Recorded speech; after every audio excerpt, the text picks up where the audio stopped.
Hey everyone, let's talk about sub bass. My name is Oscar from Underdog, and I know that when you are transitioning from a beginner producer to an intermediate level producer, you know that there is such a thing as a well-designed low end for your track. However, how to achieve it is often something that is quite vague, and usually you think it has something to do with sidechain compression. Let's throw the things that you think you know out the window for now, and let me ask you 3 questions back, and let's discuss the answers to those 3 questions.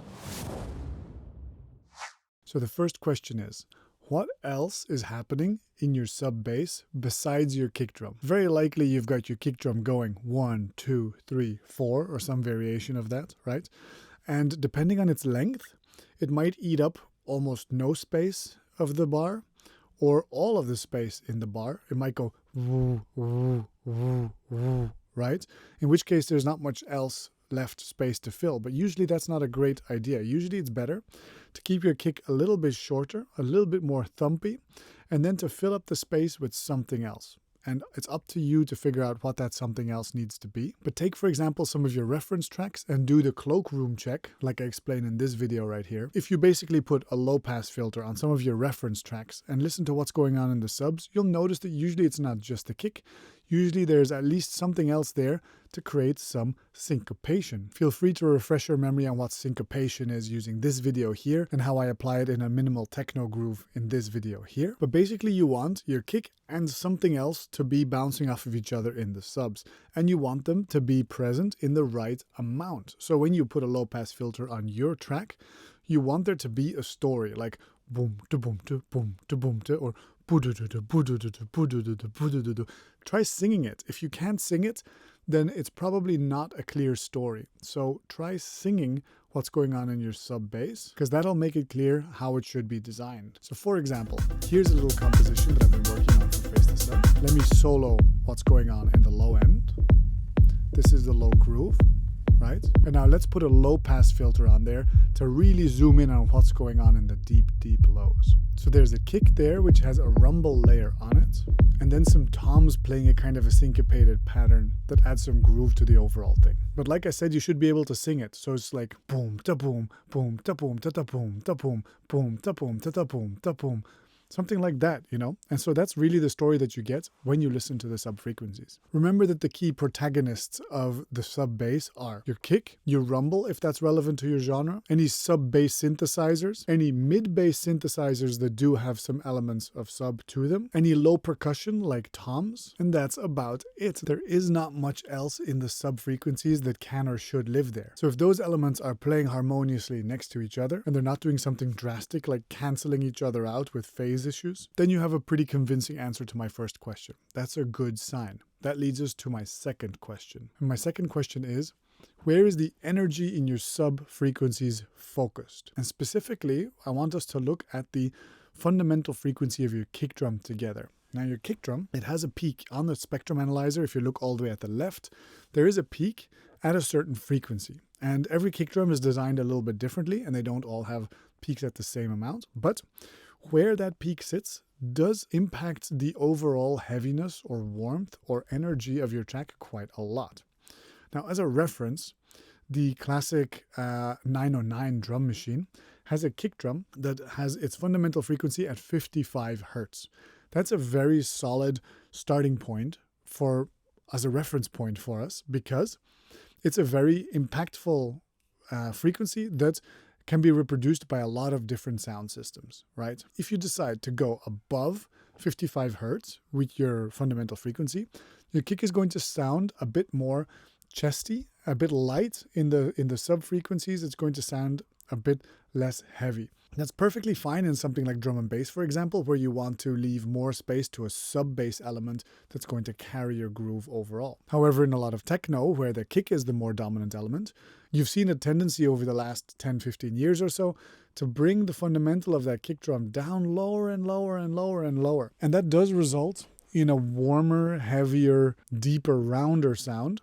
However, there's definitely a trade-off there. Once you go too low, then the fundamental frequency of your kick drum can no longer be reproduced properly on a lot of different sound systems. And so instead of hearing the boom impact from that fundamental frequency, you are instead just going to hear the mids or the tops of that kick. So that can cause your kick to just sound very clicky. Once you listen to your composition on a phone, suddenly instead of boom, boom, boom, it sounds click, click, click. That's not something that you want.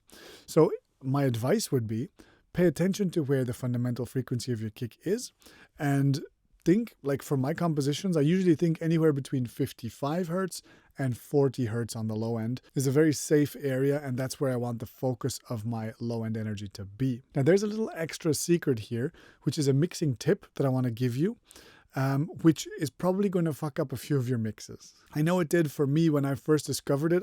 I did this trick on everything, and because my monitoring system wasn't very good, I fucked up a lot of mixes. But anyway, the core idea here is the resonant high pass filter. Now you can do this in pretty much any EQ, but I recommend that you get the free plugin from Brainworks called BX Subfilter, I think it's called. And I believe it's free.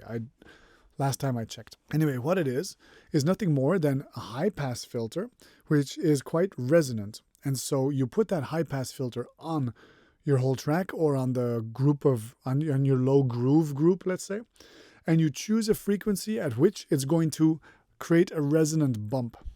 Then this, of course, is going to create a lot of warm energy in your track because you're going to have a resonant peak at whatever frequency you choose, let's say 50 hertz or something, right? And so this initially might sound amazing. It might sound warm and punchy, but what you have to do is then bring down the overall volume of your low end until it sits at a reasonable level in your mix again. So it's kind of a trade-off. You make one frequency resonant, and then you reduce the overall volume of your low end. And what that does, in my experience, is it focuses the story of your low end very clearly on a particular warm frequency. And once I did some proper acoustic treatment to my room here, the difference with this and without this was night and day for me. But before I treated my room acoustically, I was having a terrible time trying to decide if my tracks had enough or not enough bass in them. So this trick really messed with me quite a bit, and I got it wrong very many times. So be very careful with this. But used in the right way, in the right hands, this thing is a superpower. But anyway, this can really focus the energy of your low end in a particular frequency, probably around the fundamental of your kick drum. So for example, here's a kick drum which has a fundamental frequency here around 42, 43 hertz. That's near the low end of what I would recommend, right? And then we're going to transpose it down. There we go. If you're on a system that can reproduce quite a lot of low end, you'll notice that even now this has kind of disappeared. My system is not really equipped to handle 30 hertz. Right? So I'm mostly listening now to the mid frequencies and the click of the kick. It no longer sounds massive because I've gone too far. Now, here, it's really reproducing these 42, 43 hertz as a very warm kind of a whoomp sound. So beware about where the fundamental frequency of your kick sits, and be careful that it doesn't go too low or maybe too high if that's also not your intention. And so here's an example of the subfilter on this group, right? So what it does is, this is without it. Then we choose a frequency. If you have a system that can reproduce this, you'll hear this as an enormous boost in low end energy. And I can choose, for example, up to 60 hertz, which is no longer very subby. But let's say oof here, around 40, 45 hertz. Let's say that. Let's say that's where we want the focus of our energy to be. Now we probably need to compensate by reducing the low end energy some amount. Let's reduce it by like 8 decibels, something like that. Like this is where I had it, right? So now let me show it before and after. Without, with. So the low end now is a lot more focused and intentional than it was before.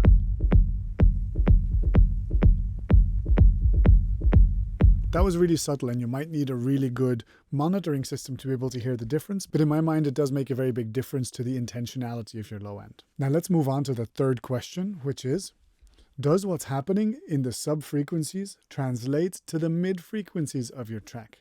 So a lot of the musical story of your track is happening in the mid-frequencies, right? However, in a lot of bass music, we tend to make some low-end elements that have their own story going on. And if you listen to those compositions in a nice studio, they sound really heavy and big. But then if you move to a small speaker where you don't have those big woofers, those big sub-frequencies available to you, then sometimes your compositions can sound really light and not impactful. They can suddenly sound very like boom, boom, whereas previously they were like boom, right?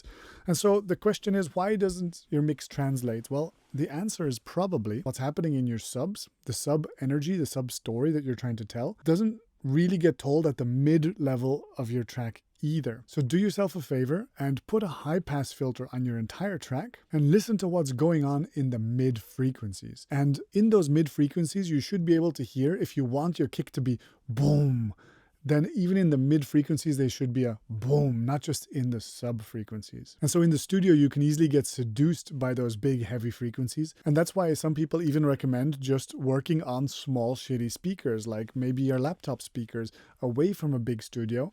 And then once you get to the big studio, check that nothing's going wrong in your low end. But if you can get the story of your mid frequencies right, that's when your song is really going to sound massive everywhere.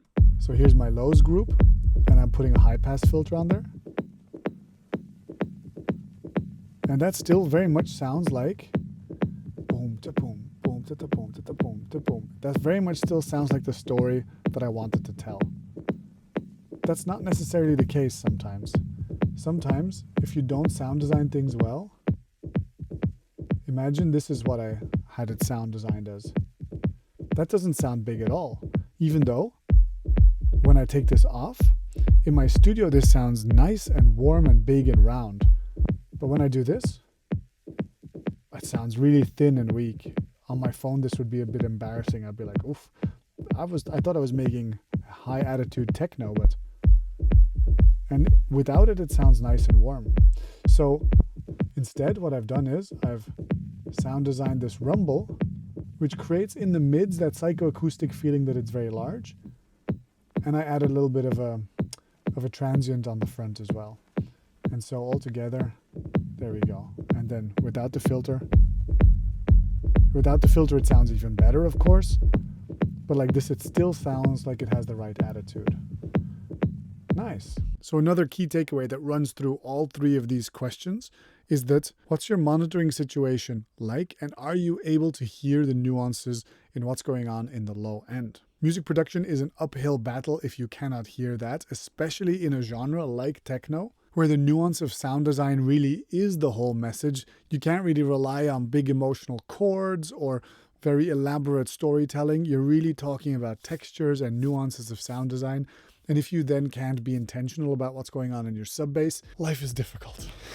Anyway, if all of this is a bit too nuanced for you right now and you are a beginner producer, go check out my Foundations of Electronic Music course. It starts from absolutely zero, trying to get you to the point where you're finishing your first tracks. And only then, after that, videos like this one become relevant, because this really is an intermediate level topic. Like the video and subscribe to the channel to show me some love.